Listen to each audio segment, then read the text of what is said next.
Kejam sama pedagang. Orang cari nafkah kok nggak boleh.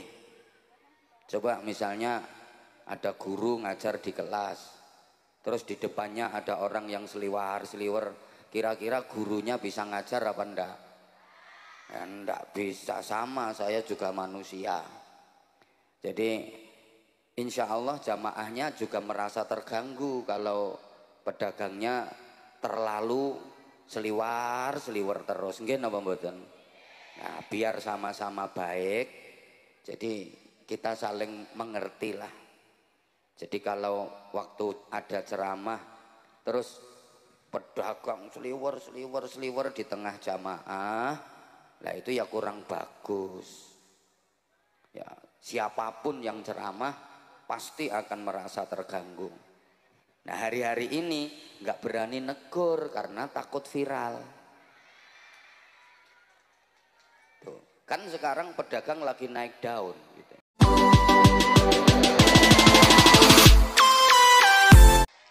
Assalamualaikum warahmatullahi wabarakatuh.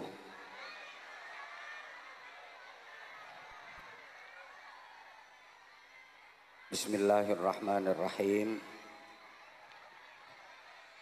Alhamdulillah.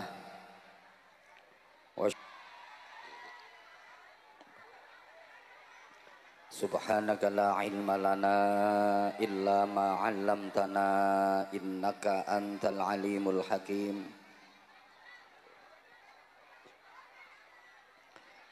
Rabbi shrah li sadri wa yassir li amri wahlul 'uqdatam min lisani yafqahu qawli waj'al li waziran min ahli.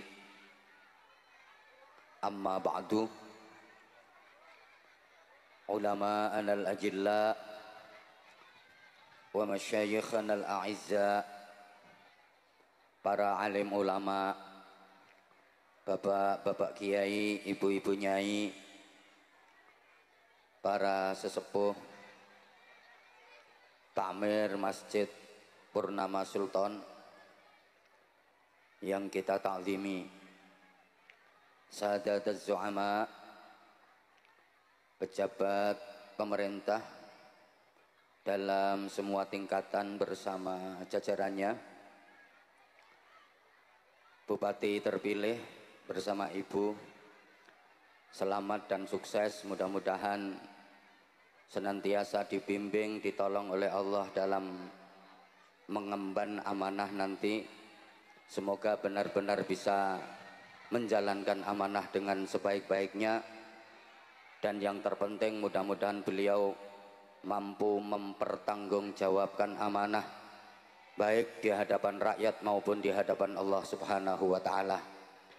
Semoga nanti di bawah kepemimpinan beliau Kabupaten Cilacap makin maju, makin sejahtera, makin maslahah, manfaah dan barokah. Pak Camat, Pak Kapolsek, Pak Dan Ramil atau yang mewakili, yang kita hormati kepala desa, perangkat-perangkat desa, tokoh-tokoh masyarakat, tamu-tamu undangan, semuanya yang kita hormati, panitia, tim keamanan dari TNI, Polri, Linmas, sahabat-sahabat Banser yang kita banggakan, hadirin hadirat, mustami'in mustami'at, ibu-ibu, bapak-bapak, adik-adik, seluruh jamaah, mudah-mudahan dikaruniai panjang umur fi taatillah, Islamnya semakin mantap, imannya semakin kuat, akhlaknya semakin mulia, takwanya semakin sempurna, ibadahnya semakin istiqomah, hidupnya semakin barokah. Apa yang menjadi hajat-hajat baik dunia akhiratnya semoga diijabah. Yang lagi sakit semoga segera disembuhkan. Yang lagi susah semoga segera dibahagiakan. Yang lagi kekurangan semoga segera dicukupkan. Yang lagi keberatan semoga segera diringankan. Yang lagi kesulitan semoga segera dimudahkan. Yang lagi macet seret semoga segera dilancarkan. Yang lagi ribut padu gegeran tukaran semoga segera dirukunkan. Yang lagi punya hutang semoga segera dilunaskan.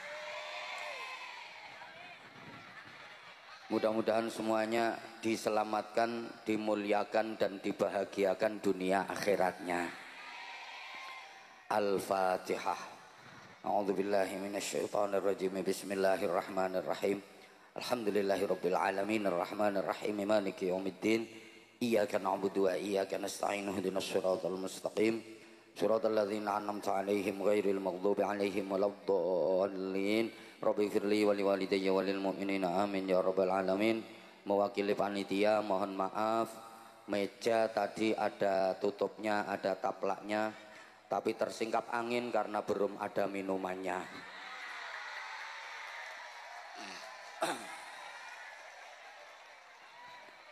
Lawang kainnya tipis, nggak ada sesuatunya, jadi ya ngelingkap kena angin.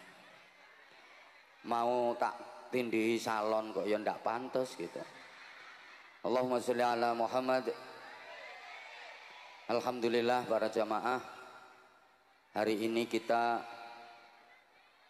ditakdirkan Allah bisa hadir bersilaturahim, berzikir, bersolawat, berdoa, dan taplaknya ditata lagi.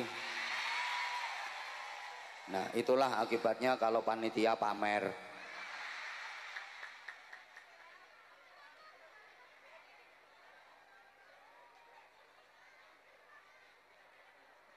Dah, terima kasih. Semoga taplaknya nggak ngelingkap lagi. Nggih. Nggih sampun, nggih, matur suwun, nggih. Nggih. Ini panitia tadi di bawah sudah dikasih tahu nanti ada infak keliling. Di atas masih tidak terima lagi. Udah dikasih surat masih diomongi. Dikira saya nggak bisa baca mungkin. Orang ceramah masih pembukaan sudah disuruh ngemis. Ya nantilah pertengahan. Kasihan jamaahnya. Alhamdulillah kita diizinkan Allah hadir di majelis mulia ini dalam keadaan sehat. Saya yakin semua yang hadir di sini adalah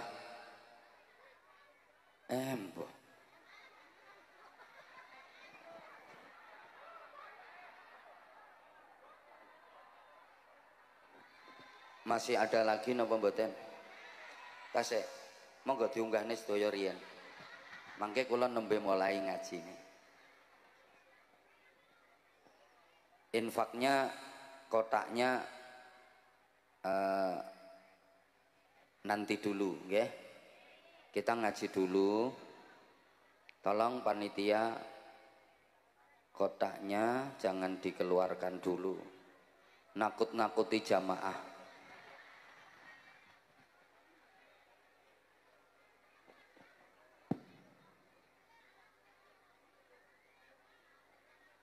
Udah ya, udah bisa dimulai. Udah, tolong panitianya semuanya tertib dan dikondisikan. Ya, yang sebelah kanan panggung mohon duduk semua ya. Terutama yang di dekat panggung. Mohon kesadarannya karena ibu-ibu yang di belakang itu pengen ngelihat wajah aku, bukan pengen ngelihat gegernya kamu. Tolong kesadarannya.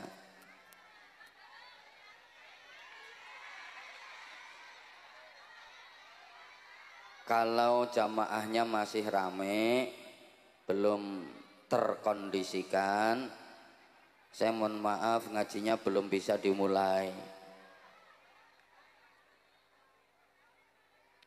Juga mohon kesadarannya kepada saudara-saudara kita pedagang asongan, tanpa mengurangi rasa hormat kita selama ngaji berlangsung. Mohon dengan sangat jualannya di samping-samping saja. Jangan seliweran di antara para jamaah biar nggak ganggu yang lagi ngaji. Ya, sekali lagi tanpa mengurangi rasa hormat kepada saudara-saudara kita pedagang-pedagang, selama ngaji berlangsung tolong tidak seliweran di antara para jamaah. Itu nanti jenengan tetap ganggu. Bisa jadi jenengan nginjak tangannya jamaah, ngelangkai kepalanya. Oke? Jamaahnya saja yang mau beli ngalai keluar, supaya saudara kita yang berdagang ndak seliweran di tengah-tengah jamaah. Oke? Mohon maaf, ini soalnya lagi viral. Boleh jadi nanti omongan saya juga digoreng. Oh, Anwar Zahid kejam kalau sama jamaah. Kejam sama pedagang. Orang cari nafkah kok nggak boleh. Coba misalnya ada guru ngajar di kelas, terus di depannya ada orang yang seliwer, kira-kira gurunya bisa ngajar apa enggak? Ya, enggak bisa, sama saya juga manusia. Jadi insya Allah jamaahnya juga merasa terganggu kalau pedagangnya terlalu seliwer terus. Nggih napa mboten? Nah, biar sama-sama baik, jadi kita saling mengerti lah. Jadi kalau waktu ada ceramah terus pedagang seliwer di tengah jamaah, lah itu ya kurang bagus. Ya, siapapun yang ceramah pasti akan merasa terganggu. Nah, hari-hari ini nggak berani negur karena takut viral. Tuh, kan sekarang pedagang lagi naik daun gitu. Sampai penjual es itu kalau ada yang ceramah sekarang malah caper-caper banyaknya. Supaya diborong, syukur-syukur diberangkatkan umroh. Kan gitu.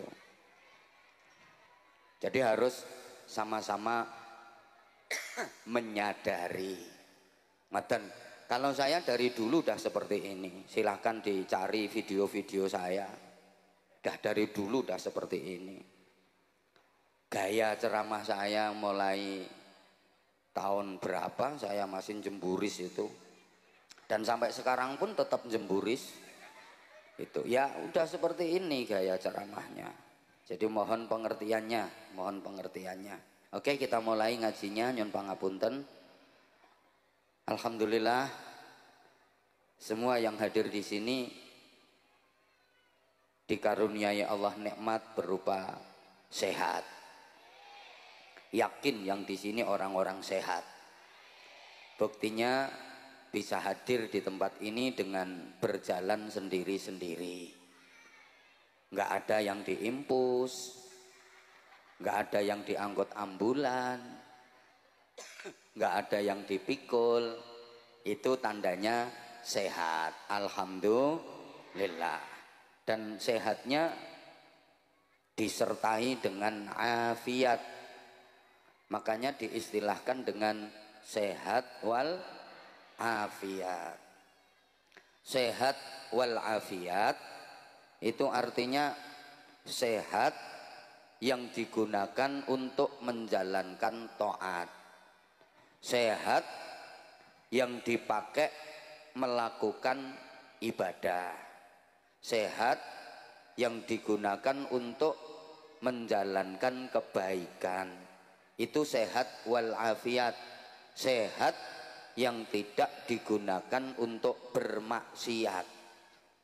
Karena ada loh orang yang sehat tapi tidak afiat, alias badannya sehat, hobinya maksiat. Badannya sehat, perbuatannya jahat. Itu sehat yang tidak afiat.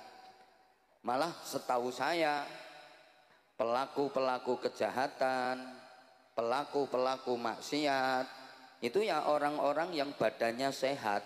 99,9% pelaku kejahatan, pelaku maksiat itu orang-orang yang badannya sehat kok. Coba yang suka nyuri, yang suka nyolong, yang suka nyopet, jambret, itu rata-rata orang yang tubuhnya sakit apa sehat? Yang suka mabuk, itu kebanyakan orang yang badannya sakit apa sehat? Sehat. Yang suka rasan-rasan, yang suka gambleh, yang suka ngomeli suami, itu kebanyakan ibu-ibu yang badannya sakit apa sehat? Sehat. Ini orangnya datang kok. Saya tahu hari ini orangnya pakai jilbab warna pink.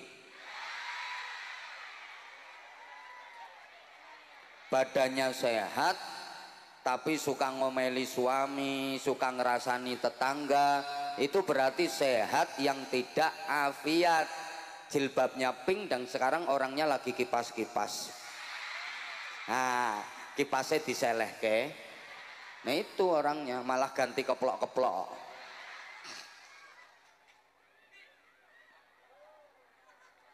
Yang suka gegeran, yang suka ndak rukun sama tetangga, berantem, itu kebanyakan orang yang badannya sakit apa sehat?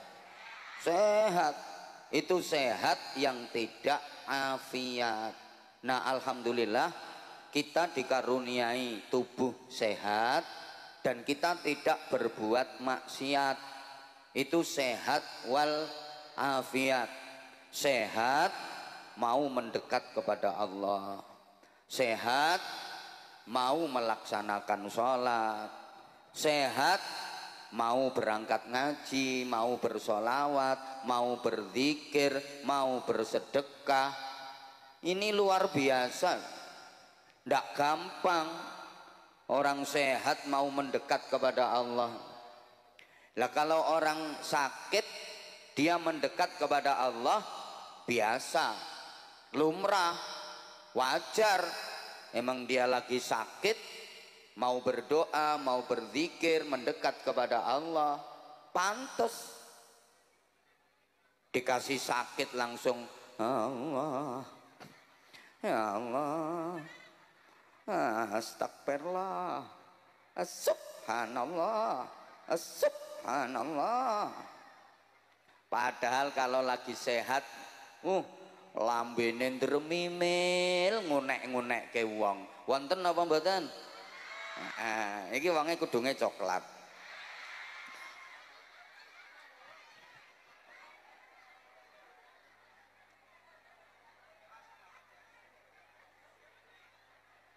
Wajar, emang lagi sakit, dia lagi butuh sama Allah, dia mau mendekat, dia mau doa, dia mau zikir. Lah kita ini loh nggak sakit tapi mau mendekat kepada Allah. Yang paling parah itu udah sakit nggak mau mendekat kepada Allah, udah sakit masih berbuat maksiat, itu parah ya. Wong sakit sik ning nggon karaoke, ajep. Parah itu. Maka mudah-mudahan kita selalu diberikan kekuatan untuk bisa ibadah dengan istiqomah, dan semoga kita selalu dikaruniai sehat wal afiat.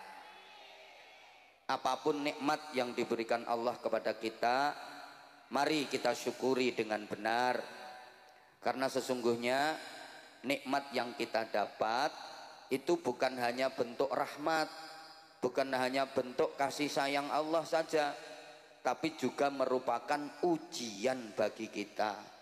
Kita dikasih nikmat itu sesungguhnya kita dikasih ujian sama Allah. Coba masyarakat Sondong Karangbenda Sodong, saya itu udah pernah loh nginep di sini 2 kali apa 3 kali gitu. Sekarang kaget tadi malam saya, loh kok di sini lagi aku. Masyarakat Sodong Karangbenda dikasih nikmat sama Allah itu sebenarnya diuji. Coba tak kasih nikmat jadinya kayak apa? Makin baik apa makin rusak?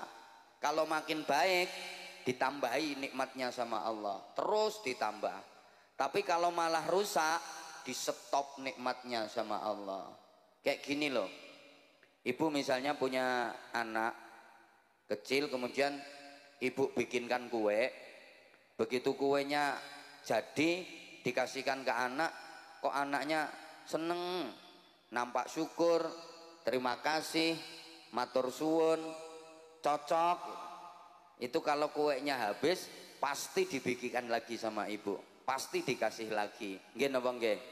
Sama, Allah kasih nikmat ke masyarakat Karangbenda, kok orangnya seneng, syukur, cocok, pasti dikasih lagi sama Allah, kasih lagi.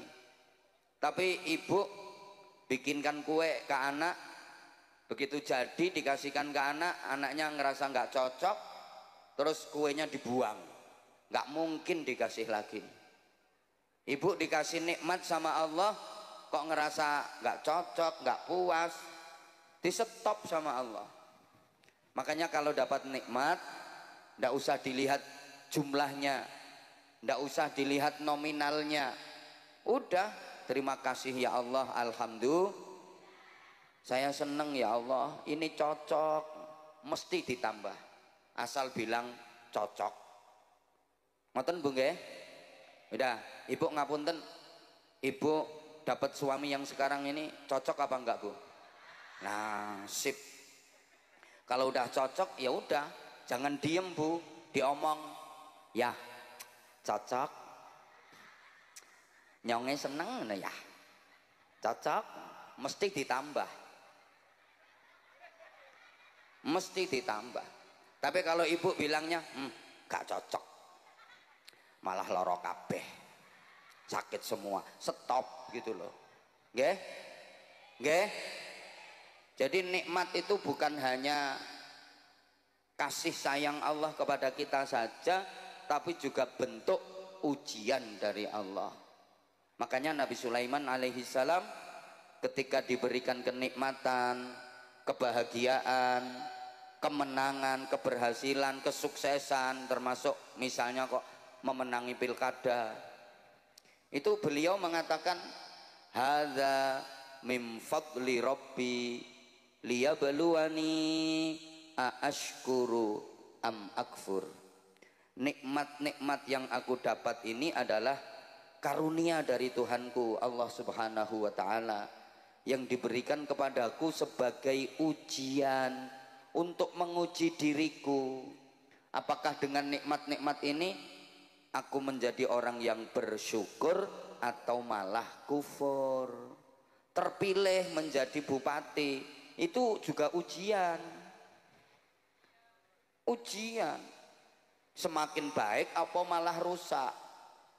Kalau semakin baik, insya Allah terus dibimbing sama Allah, dijadikan kebaikan sama Allah. Tapi kalau makin rusak, awas. Dulu masih wakil bupati baik, begitu jadi bupati kok malah rusak. Tunggu kehancurannya. Oh no. Ini kan peringatan, mumpung belum dilantik. Siapa tahu mengundurkan diri. Lo ngono lo. Halo? Halo? Loh, nikmat itu disyukuri atau dikufuri sama-sama berdampak. Kalau disyukuri makin baik, kalau dikufuri jadi rusak. Ini artinya la in syakartum la azidannakum. Kalau kau dikasih nikmat kok bersyukur, ditambah dan terus ditambah sama Allah, makin nikmat, makin menyenangkan, makin membahagiakan dan menjadi kebaikan, namanya barokah. Wala in kafartum inna azabi lasyadid. Jika kalian diberi nikmat tapi kalian kufur, maka nikmat itu akan berubah menjadi siksa yang menyakitkan, makin sengsara, makin menderita, namanya jadi musibah. Para jamaah, nikmat yang kita dapat itu bisa jadi barokah, tapi juga bisa jadi musibah, tergantung bagaimana cara kita menyikapi, disyukuri atau dikufuri. Kalau disyukuri jadi barokah, tapi kalau dikufuri berubah jadi musibah. Maka hati-hati. Allahumma sholli ala Muhammad. Nah sekarang coba masyarakat Karangbenda pengen hidupnya dapat musibah apa pengen barokah? Harus pandai bersyukur. Selama ini Karangbenda ini masyarakatnya lebih banyak syukur apa lebih banyak kufur? Kufur apa syukur? Syukur apa kufur? Kufur apa syukur? Syukur apa kufur? Coba dibuktikan hidupnya masyarakat Karangbenda lebih banyak mana? Nerimo atau ngersulo? Lebih banyak syukur nikmat apa sambat? Lebih banyak taat apa maksiat? Lebih banyak poso apa dosa? Lebih banyak zikiran apa rasan-rasan?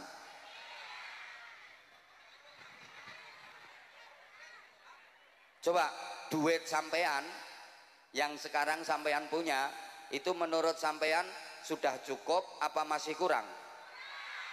Kurang piro ngomong? Lah itu namanya syukur apa kufur? Jangan salahkan siapa-siapa kalau hidup kita nggak barokah. Jangan nyalahkan siapa-siapa kalau hidup kita nggak bahagia. Ya salah kita sendiri, nggak pandai bersyukur. Padahal semua kita pengen bahagia, betul? Siapa yang pengen menderita? Nggak ada. Semua pengen bahagia. Makanya kalau azan dikumandangkan itu ada hayya 'alal falah. Ayo bahagia. Hayya 'alal falah. Ayo bahagia.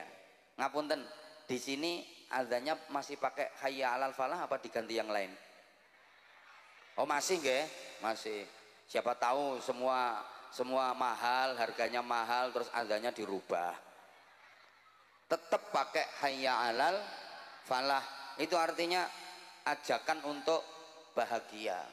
Dan bahagia itu wajib. Kenapa? Orang itu harus baik. Orang baik itu orang yang hidupnya bahagia.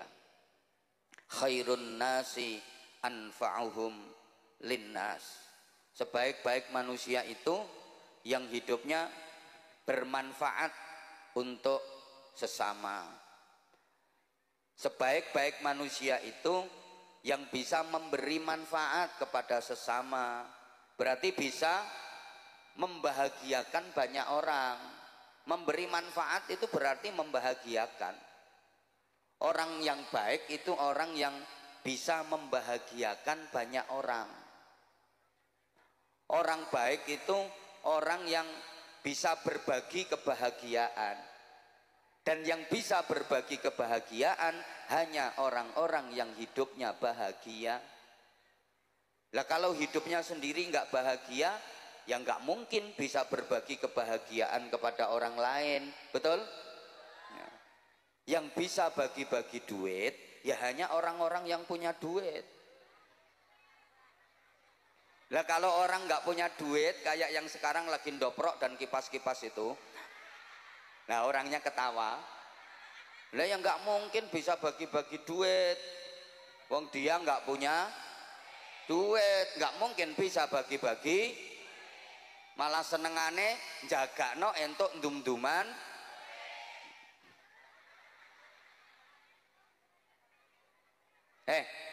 Orang susah itu bisanya ya nyusahin orang. Loh, orang susah itu bisanya ya bagi-bagi kesusahan. Wong susah ki isone nyusahke wong. Sampean kalau ndak percaya, sampean duduk di samping orang yang lagi susah, pasti katut susah sampean. Nemen yo, karena dia cuma ngeluh, sambat, curhat, sambat, ngersulo, curhat, melu susah sampean. Makanya Pak Kapolsek emoh jejer wong melarat.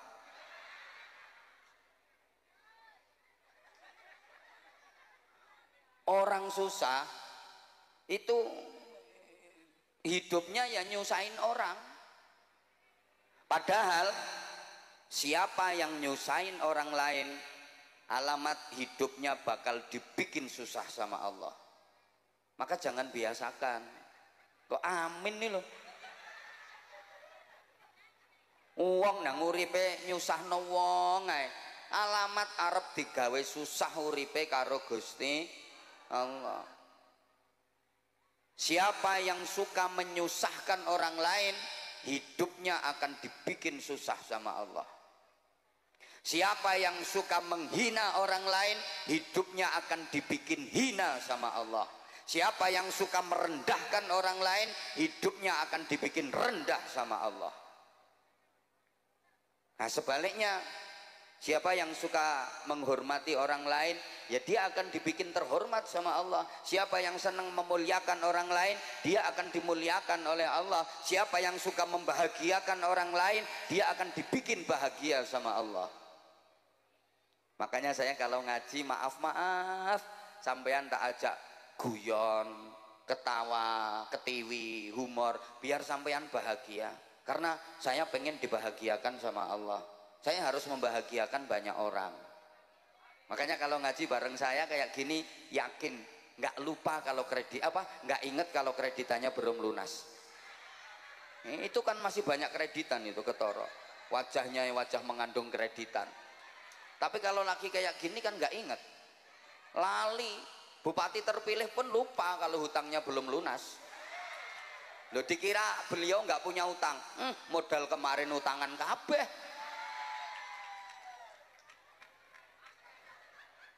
Makanya banyak-banyak hadir di majelis pengajian untuk menghindar dari tagihan hutang. Pokoknya kalau mau ditagih hutang yuk nyari majelis pengajian. Nggak ada orang nagih hutang di pengajian. Allahumma sholli ala Muhammad.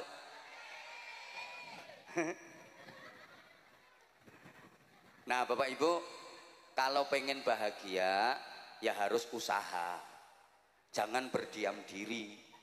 Pengen bahagia kok diem berpangku tangan mengharap keajaiban turun dari langit. Harus usaha.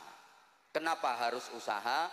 Agar kebahagiaan itu sempurna. Manusia itu punya kecenderungan suka menikmati hasil karyanya sendiri daripada karya orang lain. Gitu Bapak Ibu. Allah bisa saja bikin sampeyan bahagia tanpa harus usaha. Tapi sampeyan tetap diperintah usaha supaya bahagianya sempurna. Halo? Coba Bapak Ibu diem kayak gini, tahu-tahu dikasih makanan tinggal ngemplok, ya mungkin enak, tapi lebih enak lagi kalau pakai makanan itu hasil karya ibu-ibu sendiri, hasil kerja keras ibu-ibu sendiri, akan jauh lebih nikmat. Mulai cari duit, belanja, masak, itu nikmatnya luar biasa. Belum mateng aja udah dicicipin terus.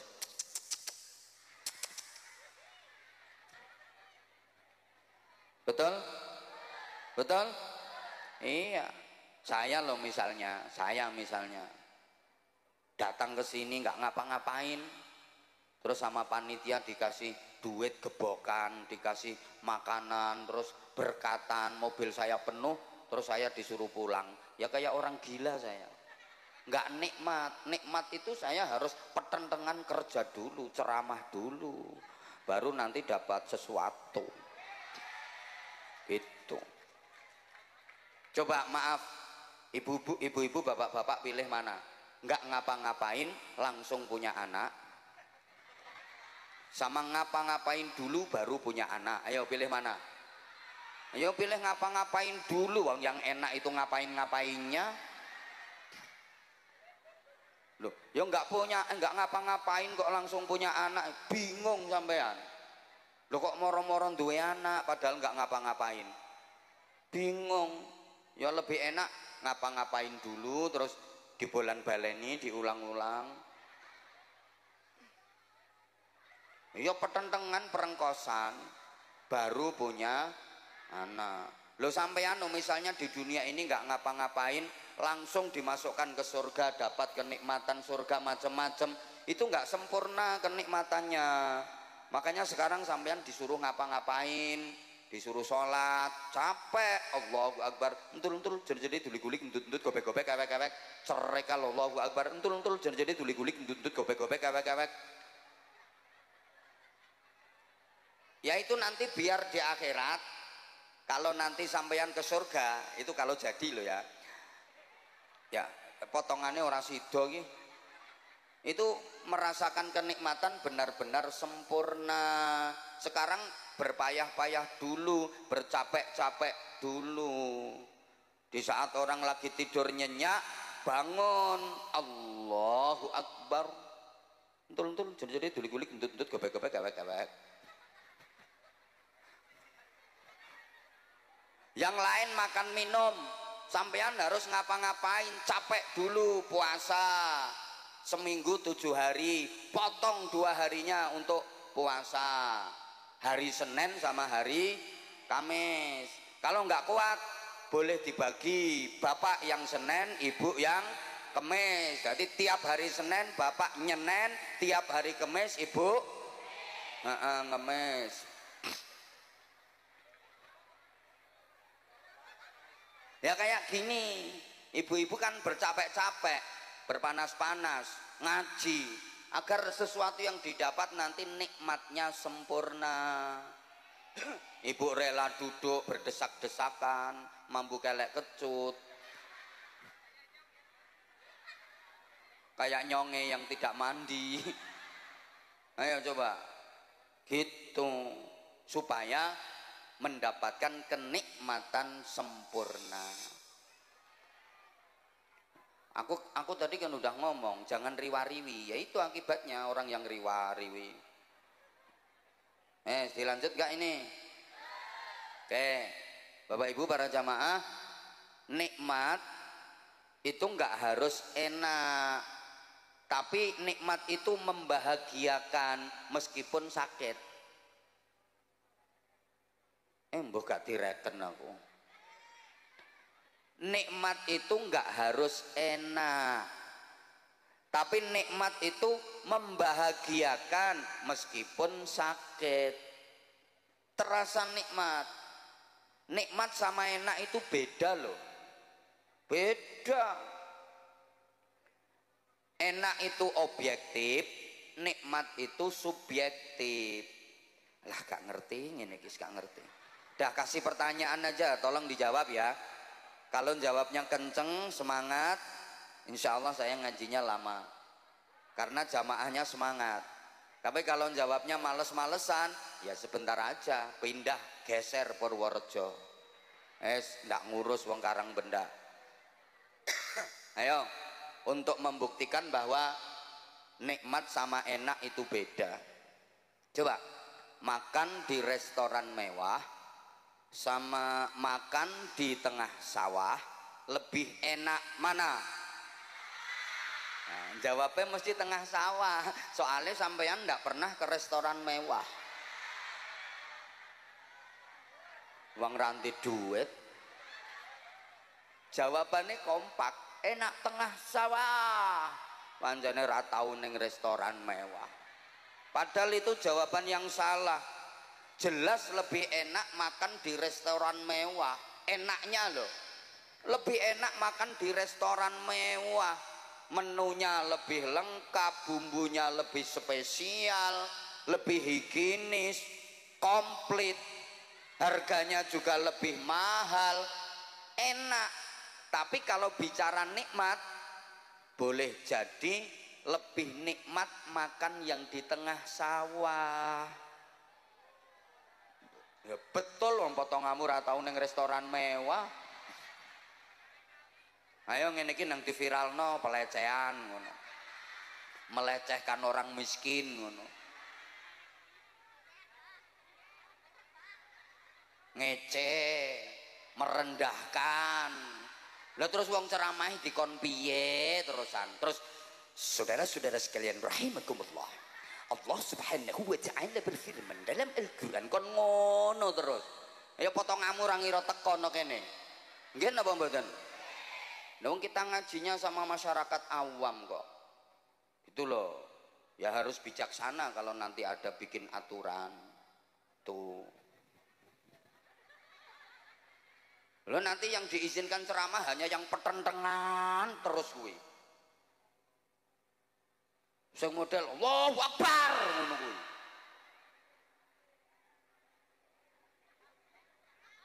Jangan lupa loh ya, ada yang pengen bugot macam-macam, pengen mengganti Pancasila macam-macam, itu harus dipertimbangkan juga Pak Kapolsek.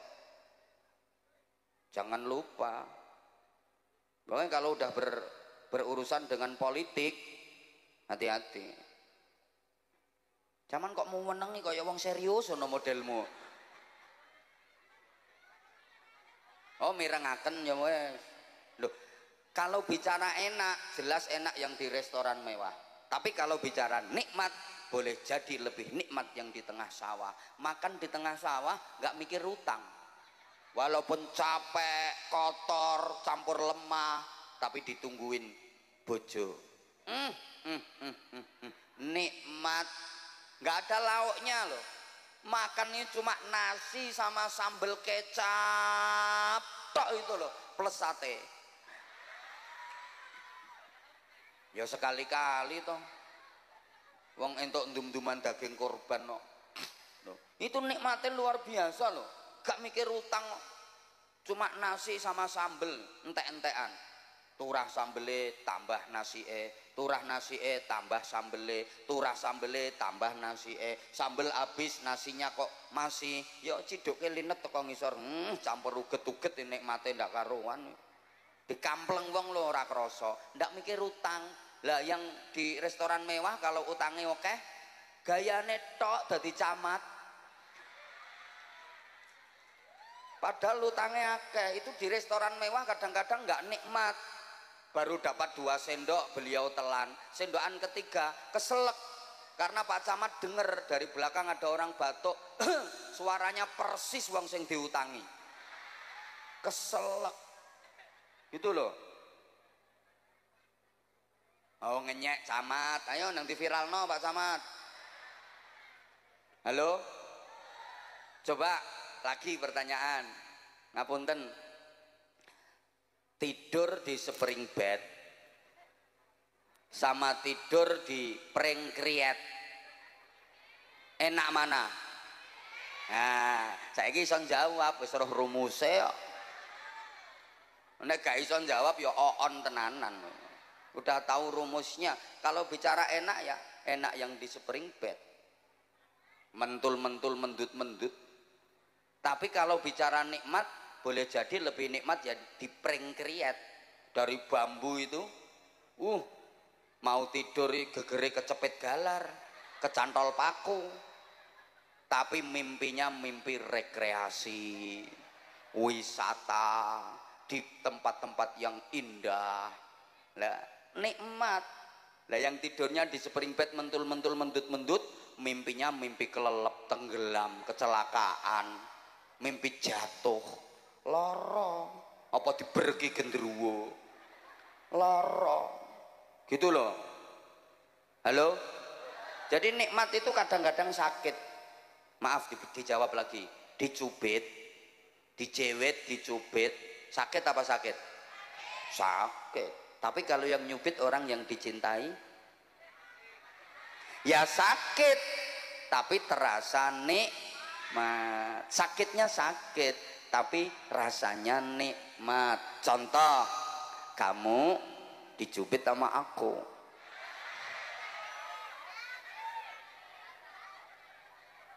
ya sakit, tapi kamu ngerasa nikmat karena yang nyubit orang yang kamu cinta. Mbok nganti siwel lho ora diobati kok malah dibeset diambak-ambake nggo kenang-kenangan. Pamerke kancane, Mbak, iki lho Mbak, dicubit Abah Anza. Ngono. Lah nek sing nyubit Pak Kapolsek ya sakit beneran. Gitu loh. Halo? Paham? Udah gini. Ibu tadi nyampe sini jam berapa? Jam 6. Allah ya karim. Sekarang udah jam 11 lewat, udah setengah 12. Berarti ibu di sini udah 5 jam setengah. Capek napa mboten? Kalau bilang mboten bohong. Enggak capek kok nek lungguh wis sila sembujung petengkring, mereng nengen, mereng ngiwa, gegere diongkek-ongkek. Capek kalau ibu bilang nggak capek bohong. Tapi walaupun capek, ibu seneng ngerasa nikmat. Kenapa? Karena ibu bisa jumpa sama idola.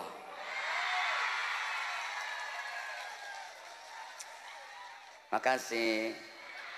Aku ceramah bisa bertahan sampai hari ini juga karena kamu sayang. Walaupun banyak penceramah-penceramah baru bermunculan, ternyata kamu nggak berpaling ke lain hati. Aku kalau tahu kayak gini tuh makin sayang sama kamu. I love you semuanya. I love you. I love you.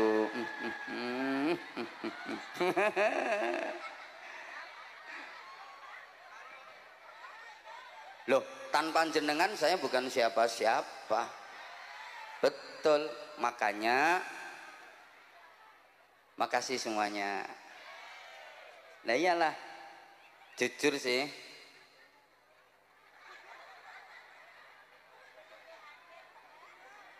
Ya Allah ya Karim, I love you.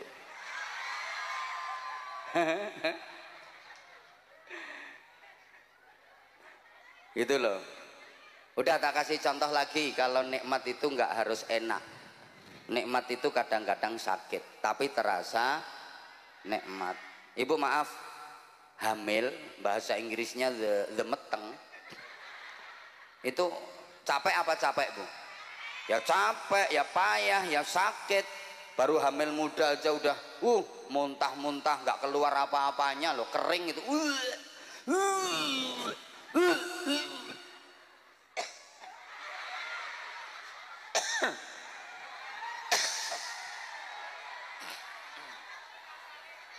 Apalagi kalau hamilnya makin gede makin berat.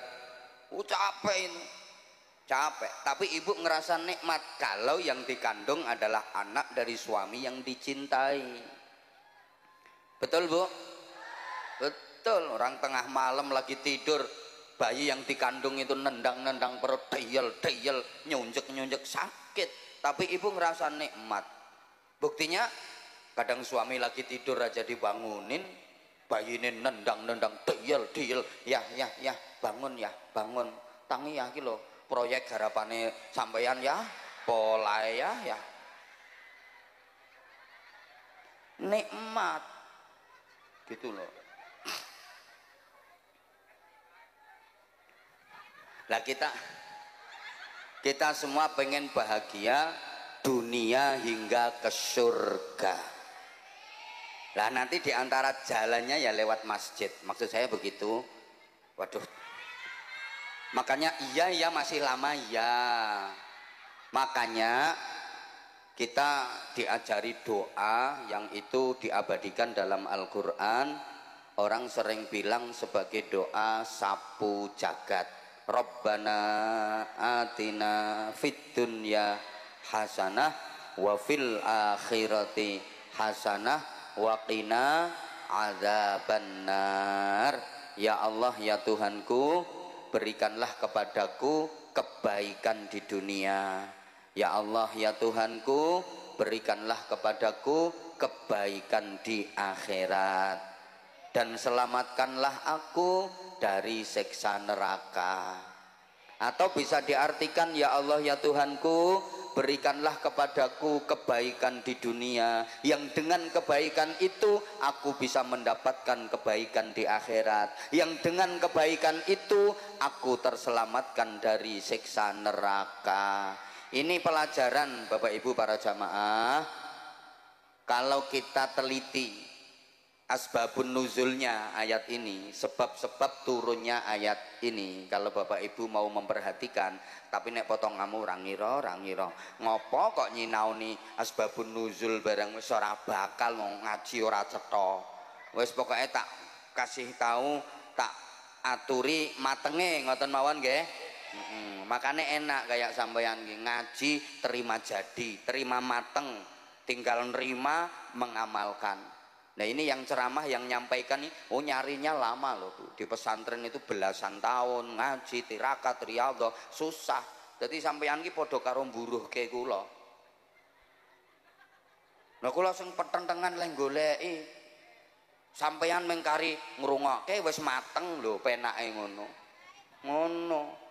Wah aku leh petentengan suwe. Makanya nanti kalau ternyata di akhirat kok Pak Camat, Pak Kapolsek surganya lebih bagus daripada saya, tak protes malaikat. Loh, wong kene gak tau ngerti helikopter kok. Pokoknya sing dangak-dangak ngingeti helikopter, muga-muga tengkengen. Udah kok. Ono. Lanjut. Oke. Ini kan dulu begini ceritanya. Ayat ini teguran dari Allah. Sekaligus Allah meluruskan apa sayang?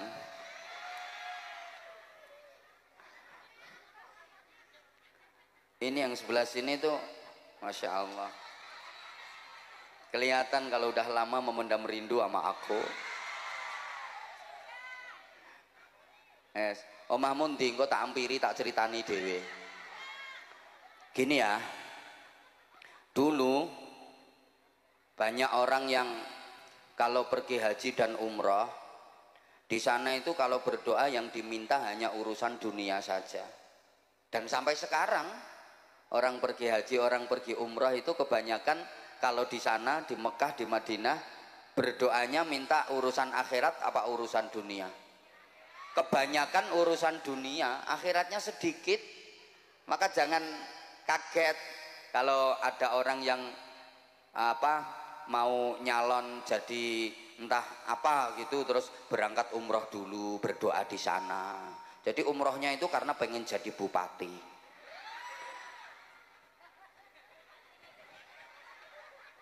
Umrohnya karena pengen jadi gubernur, umrohnya karena pengen jadi anggota dewan. Loh, jadi memang kebanyakan gitu. Coba kalau nggak percaya, yang sudah pernah umroh, udah pernah haji, kalau mau jujur, diinget-inget, selama haji, selama umroh di sana, kalau berdoa meminta kepada Allah, itu lebih banyak minta urusan akhirat apa minta urusan dunia? Udah, sampean yang belum pernah haji, belum pernah umroh, mudah-mudahan diizinkan Allah untuk bisa umroh minimal. Syukur-syukur haji. Nah gini ya, biasanya kalau ada keluarga atau tetangga yang mau berangkat haji, berangkat umroh, sampean kan suka nitip doa. Iya kuwi penggaweanmu. Mbak sampean, Mbak Rika arep umroh, nyonge titip doa ya Mbak ya. Itu biasanya yang Rika titipkan itu doa urusan akhirat apa urusan dunia? Pret, kalau akhirat gak percaya. Sing akeh ya urusan donya. Mbak sampean arep umroh ning kono ku dongane mandi Mbak, aku titip Mbak sampean dongakno ya Mbak ya, muga-muga daganganku laris. Muga-muga anakku sing iki lho Mbak daftar pegawai negeri muga-muga keterima. Urusan donya sing akeh. Saya belum pernah dengar kok ada orang pesen ya, titip doa ke tetangganya yang mau pergi haji. Mbak, sampean meh berangkat umroh Mbak. Aku titip donga Mbak ya, muga-muga penyakitku ki lho Mbak sing lambeku lecek, suka ngomelin suami, suka ngerasani orang, hatiku suka hasut, suka iri kalau ada tetangga bangun rumah, tetangga beli mobil, hatiku iri, mudah-mudahan sembuh ya Mbak. Dongake Mbak ya. Ndak ada. Ndak ada. Kebanyakan yang diminta urusan dunia, maka ditegur sama Allah, diluruskan sama Allah. Jangan gitu kalau berdoa. Berdoa itu yang lengkap, yang sempurna. Mintalah kebaikan di dunia, juga kebaikan di akhirat.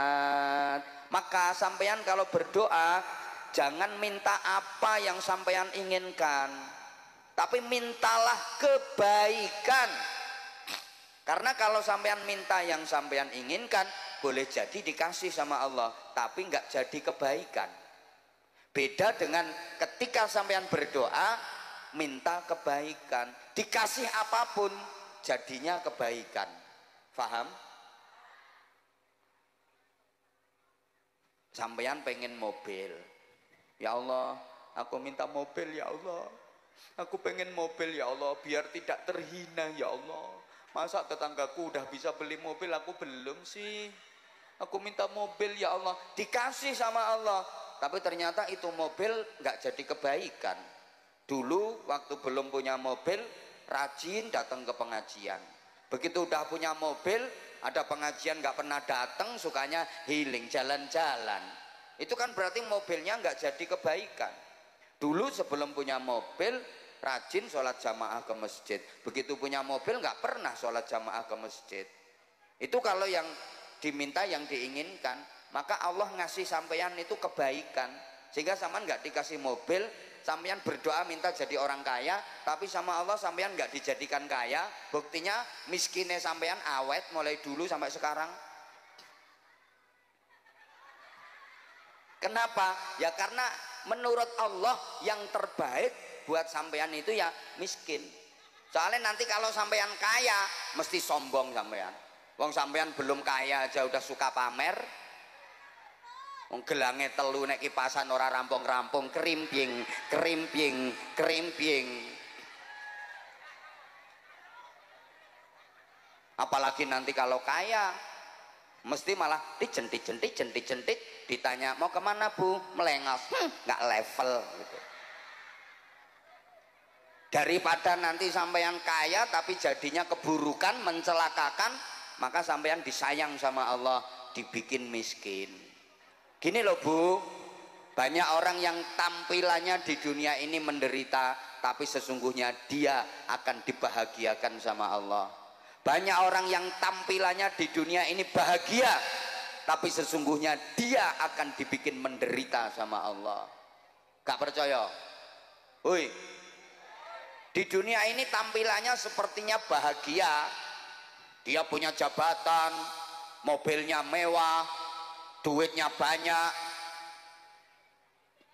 dia dihormati, sepertinya tampilannya bahagia, padahal sesungguhnya akan disengsarakan sama Allah. Ada orang yang tampilannya di dunia itu ya Allah menderita banget, udah miskin, rumahnya jelek, maaf, kendaraan juga ndak punya. Pokoknya kalau ada acara apa-apa nggak pernah duduk kursi, wendoprok, ngelesot. Tapi sesungguhnya akan dibahagiakan sama Allah. Loh, contoh Bu, ada orang itu dinaikin mobil mewah Bu, mobilnya bagus, sopirnya profesional, canggih, bahkan dia dikawal dengan pengawalan ketat. Sepertinya dia orang terhormat, padahal dia mau dibawa ke penjara. Lah koruptor kan tahanan KPK ditumpakno mobil apik kae, sopire canggih, pengawalan ketat, sepertinya orang terhormat, padahal itu mau dimasukkan penjara. Jangan heran orang di dunia kaya, duitnya banyak, tanahnya luas, rumahnya bagus, mobilnya mewah-mewah, padahal itu mau dimasukkan neraka sama Allah. Yang duduk di kursi diluk kabeh. Sama ndak usah iri sama yang duduk di kursi empuk itu. Tampilannya kayak mulia, terhormat, boleh jadi itu rencananya mau dimasukkan. Bukan saya ya yang ngomong ya.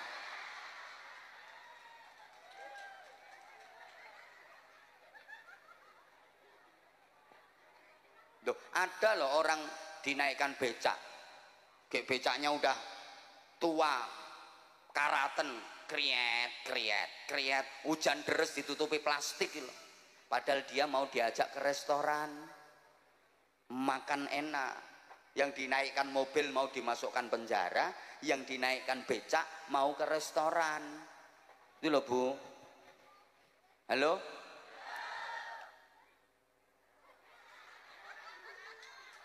Ini maaf ya, maaf Pak Camat, Pak Kapolsek, Pak Lurah, mohon izin, ini untuk menghibur yang miskin-miskin itu. Jadi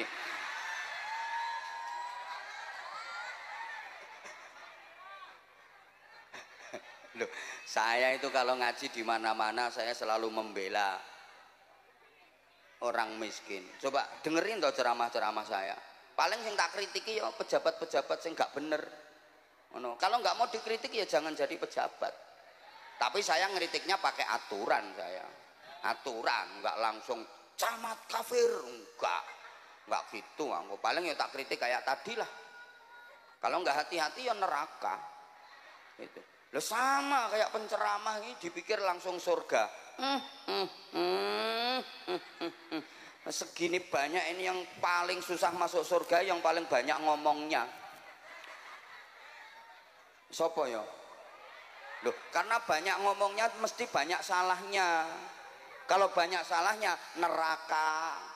Makanya saya sering sampaikan, kiai disuruh ceramah, dikasih amplop itu bukan transportasi, bukan bisyarah, bukan sangu, itu uang kompensasi masuk neraka. Itu makanya kalau dikit ya nanggung. Sudah berani masuk neraka dapat kompensasi dikit ya nanggung. Gitu loh.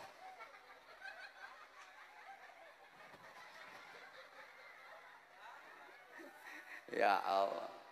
Maka berdoa itu minta kebaikan. Dikasih apapun jadinya kebaikan, gitu loh. Dikasih kaya jadi kebaikan, dikasih miskin jadi kebaikan, menang pilkada jadi kebaikan, kalah pun jadi kebaikan. Allah semua yang ngatur, gitu loh. Ya mantuk-mantuk wong menang, coba kalah.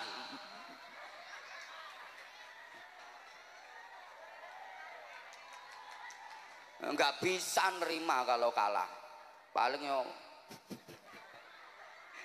gitu ya Bu ya.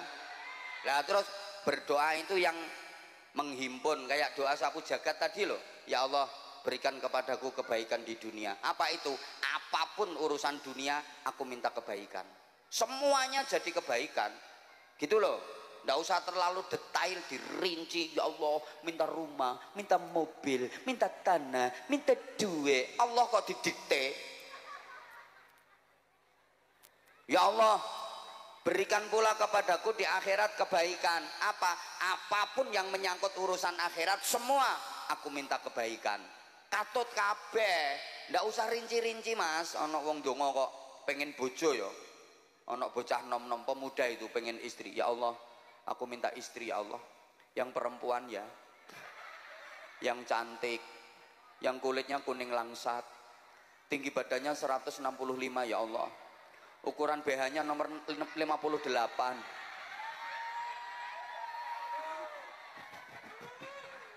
Wong Gusti Allah kok didikte, selamatkan aku dari azab neraka. Ini kan menghimpun semuanya, gitu loh. Tapi juga jangan terlalu singkat, terlalu ringkes sampai nggak bisa difahami. Ndonga ringkes banget, syukur tangane menengadah. Ya Allah, Engkau tahu yang ku mau. Amin. Ayo sponsore Sprite. Ya bener, Allah tahu yang kau mau, tapi sebutin itu maumu itu apa. Ngono lho.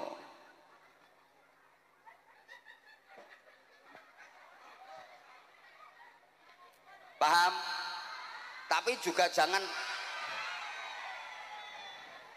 rapopo banyu kok. Loh, sandalku lo teles, malah sandalku gak diopeni. Oh, nah gitu, malah ribet juga ngombe. Halo, lanjut ndak ini?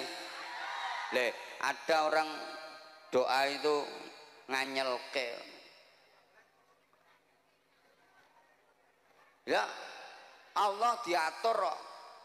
Ya Allah, aku cinta banget sama dia ya Allah. Aku nggak bisa hidup tanpa dia ya Allah. Kalau memang dia jodohku, dekatkan ya Allah. Kalau dia bukan jodohku, jodohin dong.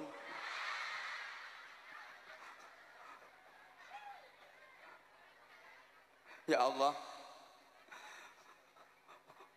Engkau telah berjanji akan mencukupi segala rezekiku ya Allah. Itu janjimu dalam Al-Quran. Semua kebutuhan hidup akan kau penuhi. Tapi sampai sekarang aku kok masih miskin toh. Mana janjimu itu ya Allah? Mana tanggung jawabmu sebagai Tuhan? Gusti Allah kok dituntut?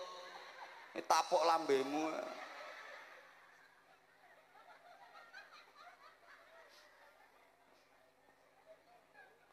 Ya Allah. Dah, ini pelajaran berikutnya. Mas, nggak nyumbang cerewet.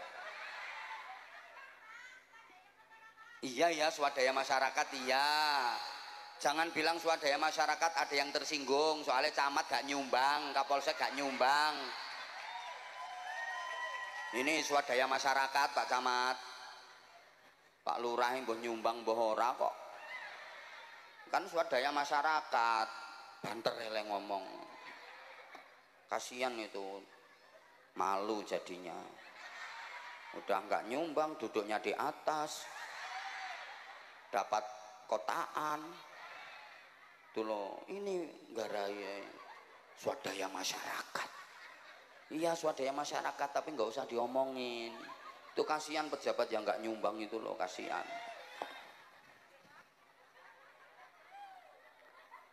Doa tadi juga pelajaran bahwa masa depan kita itu ada dua. Ada masa depan fid dunya, ada masa depan fil akhirah. Ada masa depan duniawi, ada masa depan ukhrawi. Ada masa depan sebelum mati, ada masa depan sesudah mati. Ada masa depan dunia, ada masa depan akhirat. Sampeyan lebih mikir yang mana? Masa depan akhirat apa dunia? Harusnya dua-duanya, tapi yang lebih sering sampean rencanakan, yang lebih sering sampean pikirkan, masa depan akhirat apa dunia? Nah itu jawaban jujur, saya senang. Karena memang Allah aja nyindir bal tu'thirunal hayatat dunia. Kebanyakan manusia lebih mementingkan dunia daripada akhirat, lebih memilih dunia daripada akhirat, lebih tertarik dunia daripada akhirat, lupa bahwa akhirat itu lebih baik, akhirat itu lebih langgeng, lebih abadi. Tapi kebanyakan dari kita lebih memilih dunia ketimbang akhirat. Dibuktikan dunia simbolnya bayaran, akhirat simbolnya ganjaran. Rata-rata kita lebih tertarik ganjaran apa bayaran?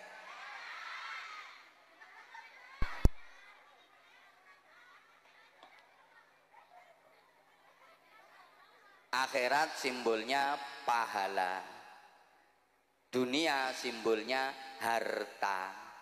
Maaf, kebanyakan dari kita lebih seneng pahala apa harta?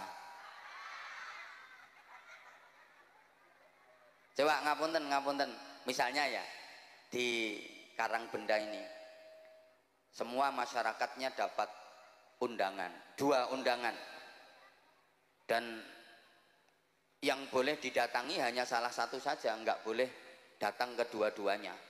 Waktunya bareng, nggak boleh diwakilkan. Datangnya boleh satu aja, nggak boleh dua-duanya didatangi. Yang satu undangan untuk mendapatkan pahala, satunya undangan untuk mendapatkan harta. Jadi satu undangan untuk menerima ganjaran, satunya undangan untuk menerima bayaran. Satu yang ngundang langsung Allah. Hayya 'alas shalah. Itu undangan dari Allah, yang mau datang dapat ganjaran, dapat pahala 27 derajat. Satunya undangan dari bupati terpilih, yang mau datang dapat duit 1 jutaan. Ayo kira-kira masyarakat Karangbenda pilih pahala 27 derajat apa duit 1 juta? 1 juta wong 100.000 mbok terima nganti tekan 1 juta. Oh malah 20.000. Jangan buka rahasia. Dikasih ganjaran 27 derajat sama dikasih bayaran 1 juta, milih bayaran 1 juta. Betul? Betul? Sampai maaf di masyarakat sini, ukuran orang berhasil, orang sukses itu ukurannya akhirat apa dunia? Orang sukses kalau menurut masyarakat Karangbenda itu orang yang banyak pahalanya apa yang banyak hartanya? Ada orang kaya itu semuanya bilang wah dia itu orang sukses. Tapi ada orang yang rajin zikirnya, rajin pengajian, rajin sholat jamaah ke masjid, nggak ada yang bilang sukses. Wih lembahe kok neng masjid ra mulih-mulih, koyoke wis krasane arep mati wih mbahe.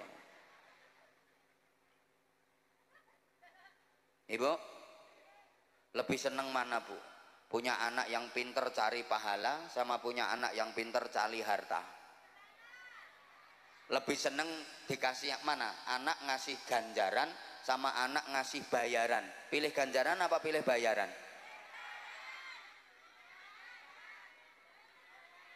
Misalnya ibu punya anak perempuan cantik, yang jelas nggak kayak ibunya, cantik, terus dilamar cowok 2, dilamar 2 pemuda, pemudanya sama-sama ganteng, keren, gagah, tinggi besar, kuning kulitnya sauntu-untune.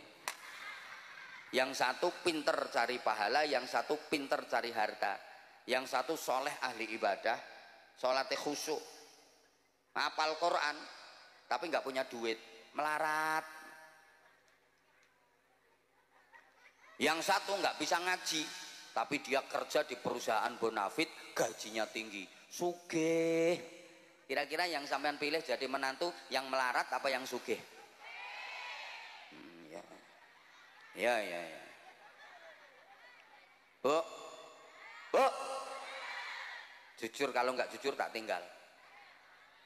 Lebih bangga mana? Punya mantu santri sama punya mantu polisi?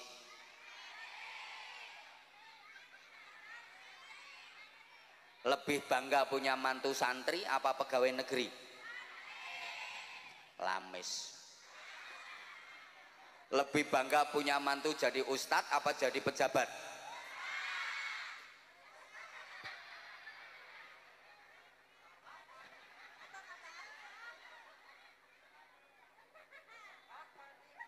Sampean kalau lagi kumpulan muslimatan, arisan, kumpulan PKK macam-macam, itu yang dibangga-banggakan menantunya yang jadi ustadz apa yang jadi pejabat?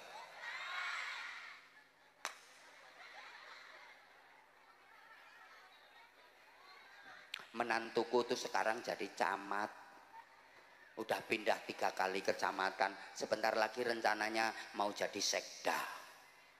Itu menantuku, bangga. Tapi nek sing yang satunya ustadz itu apa? Ndak bisa kerja, mongan mangan, mesake bojone, mesake anake.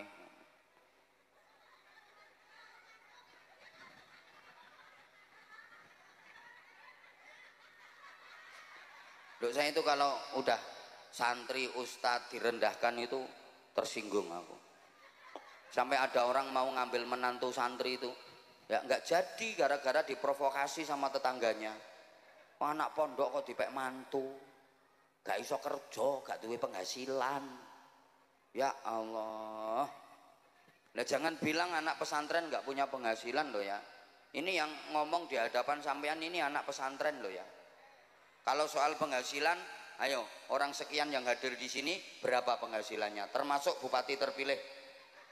Kalau mau jujur-jujuran, berapa penghasilannya? Ayo diadu sama ini. Ayo.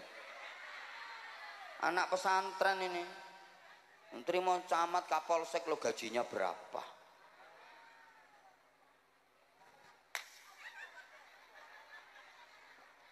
Mangkel aku. Orang mau bangun rumah itu yang direncanakan bukan kok rumah yang akan ditinggali selamanya di surga, tapi rumah yang akan ditinggalkan selamanya itu loh, yang di dunia itu yang dipikir biayanya sampai ratusan juta, padahal itu rumah mau ditinggalkan selamanya. Betul? Coba saya nanya, tolong dijawab. Rumah dunia sama rumah di surga lebih bagus mana? Lebih indah mana? Lebih megah mana? Lebih mewah mana? Tapi anggaranmu untuk bangun lebih banyak mana? Padahal rumah dunia itu rumahmu yang pasti akan kau tinggalkan selamanya. Kalau udah ditinggalkan, nggak ada manfaat, nggak ada guna, nggak bisa nolong, dan nggak ada yang dibawa serta. Ya boleh cara kene ana wong arep mati pesen anake, "No, sok nek buke mati yo kulkas wi katutke nang kuburane buke. Buke ora iso ngombe banyu nek ora adem ya nok ya." Ndak ada. Pintu satu ndak ada yang dibawa. Walaupun pintu rumah itu tebel, dipakai papan kuburan itu loh, ndak boleh. Pak Lurah itu pintu rumahnya tebel. Itu misalnya Pak Lurah meninggal, kan sebentar lagi beliau meninggal. Lah memang hidup di dunia cuma sebentar Pak Lurah, nggak usah takut. Yang selamanya itu di akhirat. Jadi Pak Lurah sebentar lagi mau meninggal, Pak Camat juga sebentar lagi mau meninggal, Pak Kapolsek juga sebentar lagi mau meninggal. Yang belum dilantik jadi bupati meskipun sudah terpilih itu juga sebentar lagi mau meninggal. Loh gitu loh. Yang ceramah, ya iya, tapi lebih dulu camat sama Kapolsek. Lah memang hidup di dunia cuma sebentar kok. Itu loh. Misalnya beliau itu meninggal. Pak Lurah lah contohnya, wong contohnya no desa kene. Maaf Pak Lurah, izin. Nggak usah sedih. Wong dibikin contoh mau mati, yang nggak dibikin contoh juga mau mati. Malah biasanya matinya lebih dulu yang dibikin contoh. Itu terus kan makamnya Pak Lurah itu butuh papan tuh. Terus putranya Pak Lurah dibilangin sama masyarakat, ini pintu rumah ini diambil ya, dilepas pakai papan kuburan ayahmu. Ngejok, padahal itu putranya Pak Lurah sendiri. Jangan, ini mahal ini harganya. Padahal itu yang beliau Pak Lurah. Tapi sama anaknya nggak boleh. Nah, terus nanti kuburannya ayahmu dikasih apa? Gampang, tak belikan kayu kiloan aja. Coba, itu loh rumah yang akan ditinggalkan selama-lamanya. Itu ditinggalkan selama-lamanya, tapi biayanya habis ratusan juta. Sedangkan rumah yang akan ditinggali selama-lamanya, rumah yang di surga, ini nanti ada panitia keliling itu menawarkan ke sampean tabungan untuk persiapan bangun rumah yang di surga, untuk beli tanah kaplingan di sana, untuk beli bahan-bahan materialnya.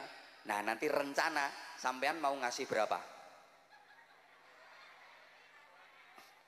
2000 untuk bangun rumah. Nah kalau cuma 2000, mohon maaf, itu dapat paku satu malah nyublesi bokongmu itu. Coba nah, pikir, rumah yang akan ditinggalkan selamanya dibiayai ratusan juta. Rumah yang akan ditempati, akan ditinggali selama-lamanya yang di surga 2000.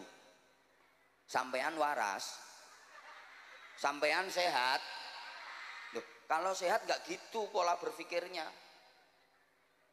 Harus lebih mementingkan yang akan ditinggali selama-lamanya, yang akan ditempati selama-lamanya, menjadi miliknya selama-lamanya.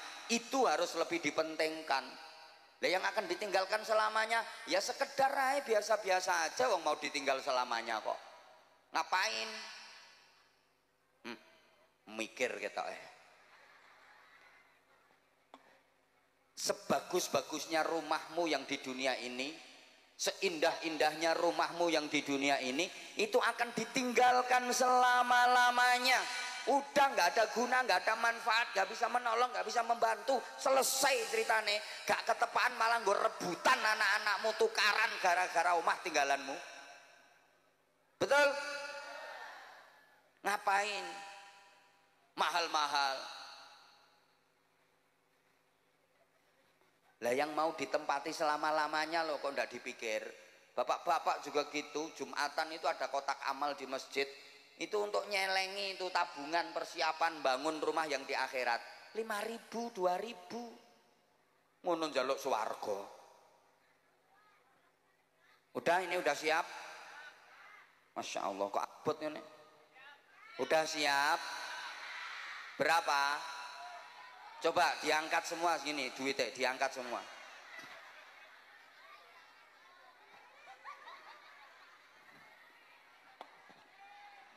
Yang mau dijariahkan untuk masjid ini loh. Coba diangkat semua duitnya. Ayo coba. Gini loh, gini.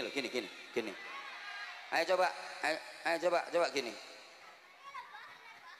Loh ya 2.000. Ayu pelit. Loh 2.000. Ya Allah. Monggo panitia, monggo.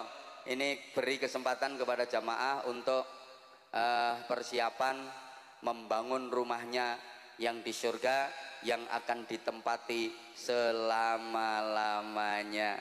Tolong panitia yang telaten, pokoknya kalau belum ngasih jangan ditinggal dulu, ditungguin sampai dia ngasih.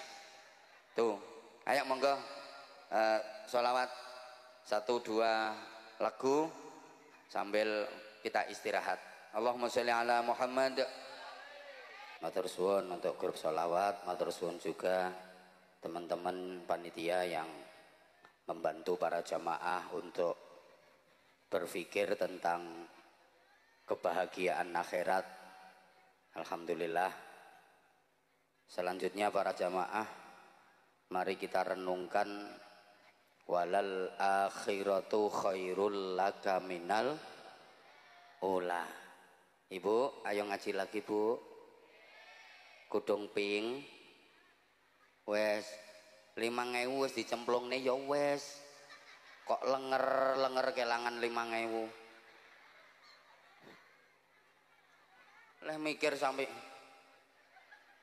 5.000. Dan sungguh akhirat itu lebih baik bagimu dibanding dunia.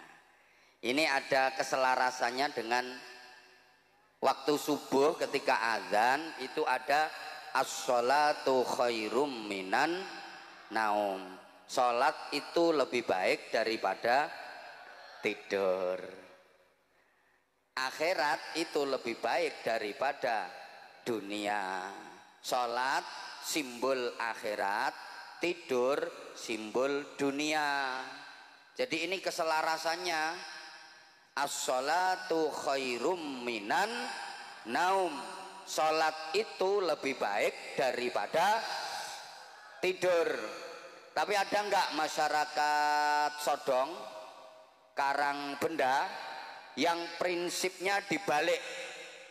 An-naumu khairum minas sholah. Tidur itu lebih baik daripada sholat.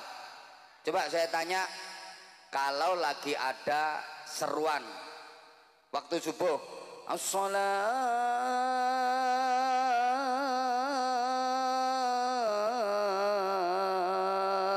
khairum minan naum. Orang Sodong, orang Karangbenda lebih banyak mana yang berangkat ke masjid untuk sholat jamaah sama yang tidur?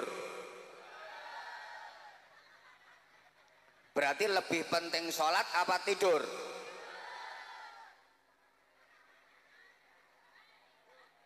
Ini masjid baru diresmikan, tapi kan udah lama dipakai sholat jamaah. Nggih. Maaf, saya tolong dijawab. Masjid ini kalau sholat jamaah ramai apa enggak? Ramai. Berarti orangnya enggak sholat, bengok-bengok, teriak-teriak.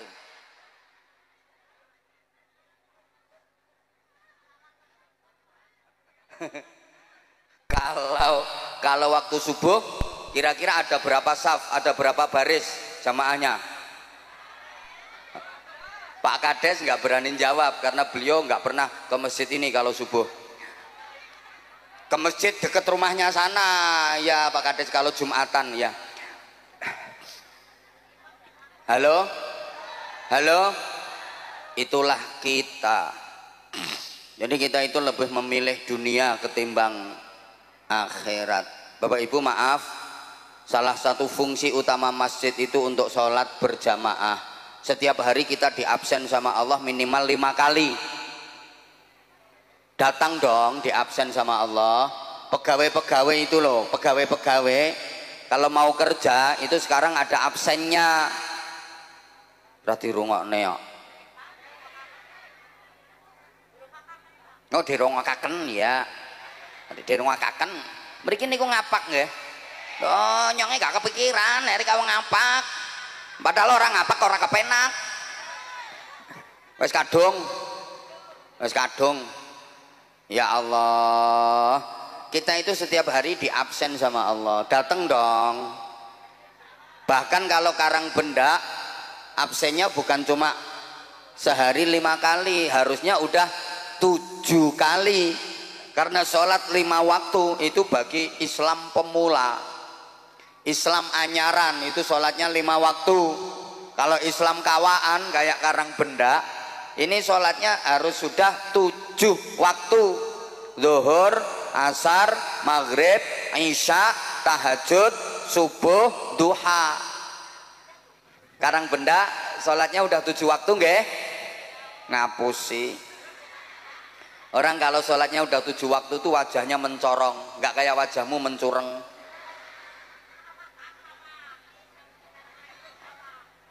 Makanya usahakan jamaah. Gini loh sayang, dengerin dong sayangku. Allah ya Karim.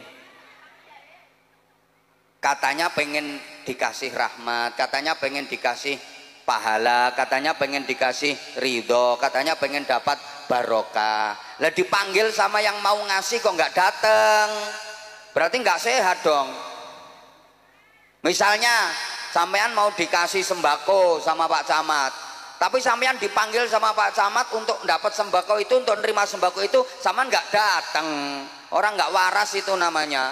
Katanya pengen dapat sembako, udah dipanggil, udah disiapin sembakonya sama Pak Camat, tapi nggak dateng. Lo sampean udah disiapin sama Allah rahmat, barokah, ridho, pahala 27 derajat, sampean dipanggil nggak dateng, katanya pengen dapat, dipanggil kok nggak dateng, nggak waras itu berarti. Padahal sorry ya, jodohnya kita sholat itu ya jamaah kalau pengen sholatnya diterima. Jodohnya kita sholat itu jamaah kalau pengen sholatnya diterima. Kalau sholat sendirian mengkhawatirkan.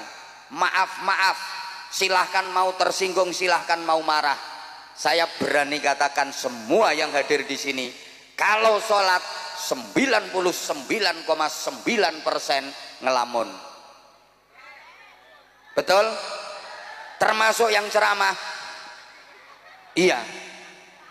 Ngaku. Emang iya, walaupun udah ditata sedemikian rupa. Allah. Begitu saya berdiri semuanya tepuk tangan, seneng gembira. Saya lupa Pak Camat, Pak Kapolsek, kalau jamaahnya ibu-ibu, mbak-mbak, perempuan semua. Padahal perempuan itu lebih suka laki-laki yang kuat berdiri.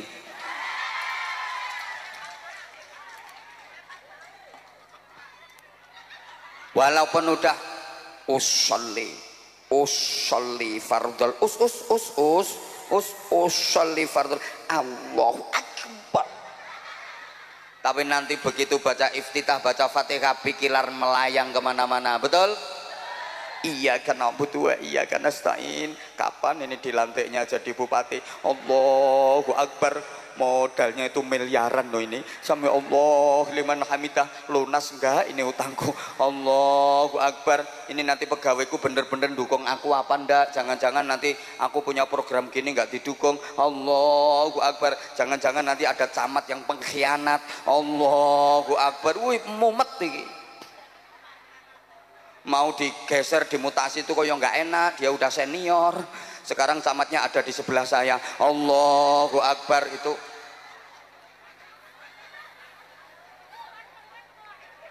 misalnya gitu loh.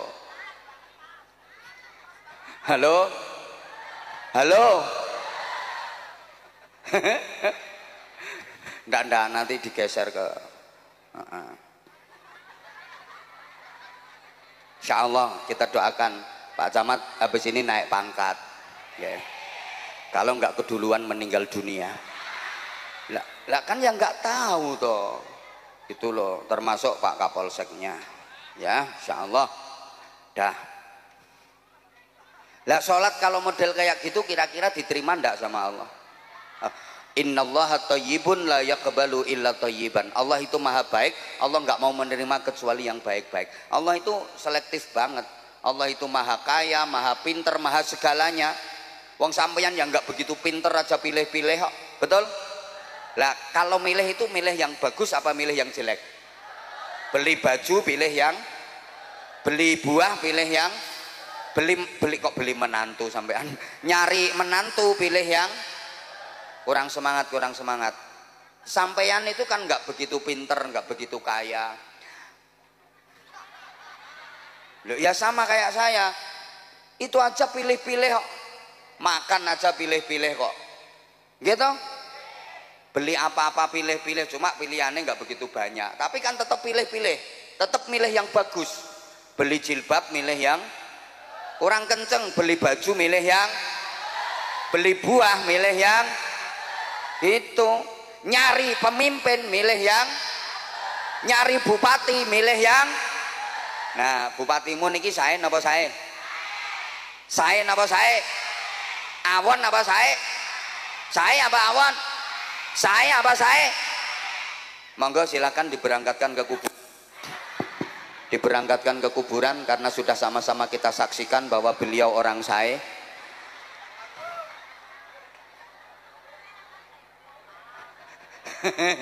Lo kan udah disaksikan tadi.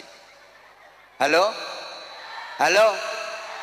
Cari besan ya pilih yang, cari menantu pilih yang, cari penceramah pilih yang. Siapa ngomong larang-larang? Ya di mana-mana kalau bagus itu ya mahal. Pengen murah yo suamimu kon ceramah. Wah, mahal murah itu tergantung kualitas. Ya pengen murah yo bojomu kuwi kon ceramah. Ngeyel lah. Lah Allah itu pilih-pilih, kalau nggak bener-bener bagus nggak diterima. Lah sholat wis ndak khusuk cepet pula. Allahu akbar talin amin. Entul-entul jadi tuli-gulik ndutut gopek-gopek. Ah, tereliminasi. Makanya jangan dibiasakan sholat sendiri. Mengkhawatirkan nggak diterima, wong gitu kualitasnya. Kalau jamaah pasti diterima. Ini fadilahnya sholat jamaah. Sak masjid Purnama Sultan ini nggak ada yang khusuk sholatnya, wong pancene wong sodong. Sholatnya ya wis ngono kuwi. Cuma imamnya tok satu yang khusuk. Ini semua jamaah sak masjid tertulis khusuk semua, diterima semua sholatnya. Alhamdulillah. Loh, ini untungnya sholat jamaah itu Pak Lurah. Jadi cuma imamnya aja yang khusuk, semua diterima, semua dianggap khusuk. Dah, misal imam ndak khusuk, imamnya mikir kreditan. Makmum nggak ada yang khusuk, ada satu tok makmumnya yang khusuk. Nyelempit no pojokan tapi sholatnya khusuk. Nah, ini semua jamaah sak masjid ketulis khusuk, diterima semua sholatnya. Alhamdulillah. Dah sekarang mentok udah. Imam ndak khusuk, jamaah satu pun nggak ada yang khusyuk, tapi safnya lurus rapet, barisannya itu lurus rapet, diterima semua, diangguk khusyuk semua. Enak, apalagi jadi makmum, wes nggak mikir. Makmum kan tinggal ngetutne imam, imam ngadeg melu ngadeg, imam angkat tangan, makmum melu ngangkat tangan. Imam Allahu Akbar, makmum ya Allahu Akbar. Ya, meskipun imam petentengan, makmum nyantai kok. Imamnya petentengan, Bismillahirrahmanirrahim, Alhamdulillahi Rabbil Alamin. Makmum enak, ono asene enak, gak sumuk. Begitu imam waladhdallin, makmumnya nyantai, amin, ngono tok. Imamnya Allahu Akbar, makmum Allahu Akbar. Imamnya sami Allah liman hamidah, Allah liman hamidah, Allahu Akbar, nyantai. Imamnya waladhdallin, makmum amin. Gitu aja di buku catatan amalnya dia, itu catatannya malaikat, nama Supardi, alamat Sodong, Karangbenda, Adipala, Cilacap, amal sholat berjamaah, keterangan khusyuk dalam kurung nunut. Nah, dia khusyuknya nunut imam. Itu makanya diusahakan kalau sholat itu safnya lurus, sehingga mau sholat berjamaah imam ada tugas meluruskan safnya jamaah. Sawu sufufakum fa inna tasfiyatas saffi min tamamis shalah. Itu artinya kan luruskan barisan kalian, karena sesungguhnya lurus dan rapatnya barisan itu bagian dari kesempurnaannya sholat berjamaah. Tidak harus pakai bahasa Arab Pak Imam. Ya kalau orang Arab pakai bahasa Arab, itu nggak harus pakai bahasa Arab. Itu kan himbauan kepada jamaah agar safnya rapat dan lurus. Pakai bahasa Indonesia, pakai bahasa ngapak, pakai bahasa Jawa, ndak apa-apa daripada pakai bahasa Arab tapi makmumnya ndak ngerti. Gitu loh. Ya kalau di Masjidil Haram, Masjid Nabawi itu udah enak semuanya. Mulai iqamah, Allahu Akbar, Allahu Akbar, asyhadu an la ilaha illallah, asyhadu anna Muhammadar Rasulullah, hayya 'alal salati, hayya 'alal falah, qad qamatis salatu, qad qamatis salah, Allahu Akbar, Allahu Akbar, la ilaha illallah. Kayak masjidmu kalau iqamat ya gitu nggih? Kak ngandel. Iqamat la akbar, asyhadu an la ilaha illallah, asyhadu anna Muhammadar Rasulullah. Lah sing iqamat wis mambu kuburan kok. Lho begitu iqamat terus imame istawu sufufakum watarasu wa andadilu rahimakumullah. Kok guyu to? Takono to sing wis tau umrah kena. Istawu lurus. Lah kalau di sini ya bapak-bapak, ibu, saudara sekalian, para jamaah, mohon safnya diluruskan rapat. Kalau di depan masih ada yang kosong tolong diisi. Ngono ae. Bapak-bapak, ibu-ibu jamaah, nyuwun tulung safnya lurus rapat. Nek tesih wonten sing kosong diisi. Ngono ae, ndak usah katik menggaya sawu sufufakum. Sawu sufufakum. Fa inna tasfiyatas safi, makmume plonga-plongo. Ngomong apa gitu.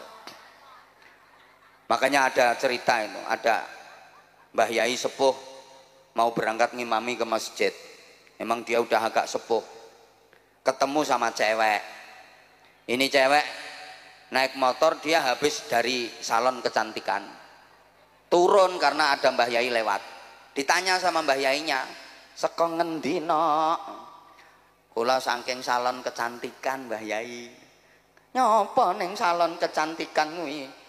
"Mantun rebonding." Mbah Yai ini kan mboten ngertos rebonding itu apa. Rebonding kuwi apa? ngeluruske rambut, Mbah Yai, ngelurusake rambut. Dadi ngelurusake iku bahasa gaule rebonding. Oh, ngono. Akhirnya digawe modal karo Mbah Yai ini, biar dibilang imam gaul. Jadi Mbah Yai arep ngimami sholat jamaah itu madhep jamaah. Para jamaah sekalian, tolong barisannya direbonding.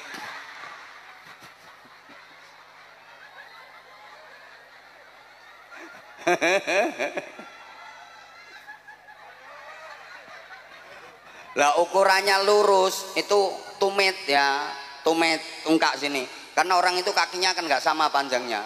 Kalau yang dipakai ukuran lurus itu jari kaki depan itu masih pateng pletot itu, karena panjang kaki orang itu nggak sama.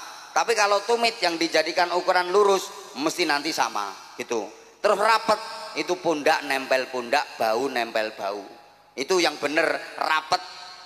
Rapatnya barisan, rapatnya saf itu pundak nempel pundak, bau nempel bau gitu. Kalau orangnya tinggi pendeknya nggak sama ya bau nempel bau. Karena maaf ada yang nganggep lurusnya saf itu kaki yang dipakai ukuran. Jadi kakinya yang rapet, yang dirapetkan itu kakinya, bukan pundaknya. Pundak jaraknya lebar tapi kakinya begagah gini. Ada loh mau sholat ini. Mungkin bapak-bapak pernah ngelihat itu. Itu kalau mau merapatkan sop itu kakinya yang begagah gini. Jadi pundak sama pundak jaraknya masih jauh, satu lengan gini, tapi kakinya gini. Jadi biasanya kalau sendekap itu di atas dada gini. Jadi posisinya sholat itu welek, kayak wong wedok nguyuh ambek ngadeg.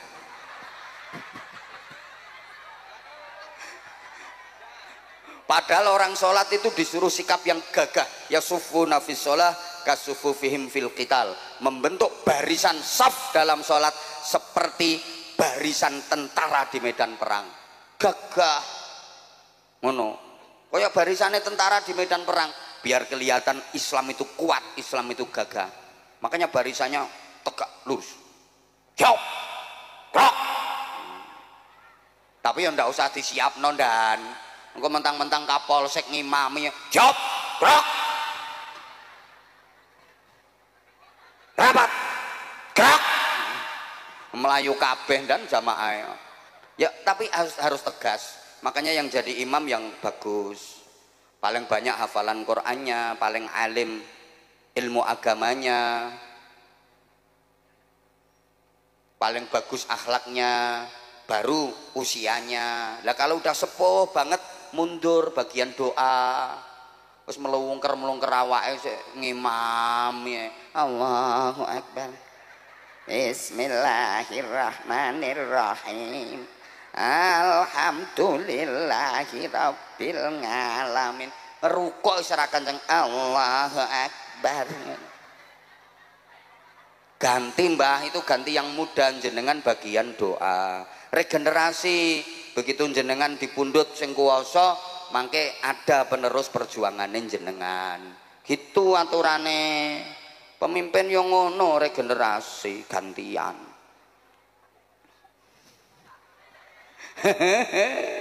wes udah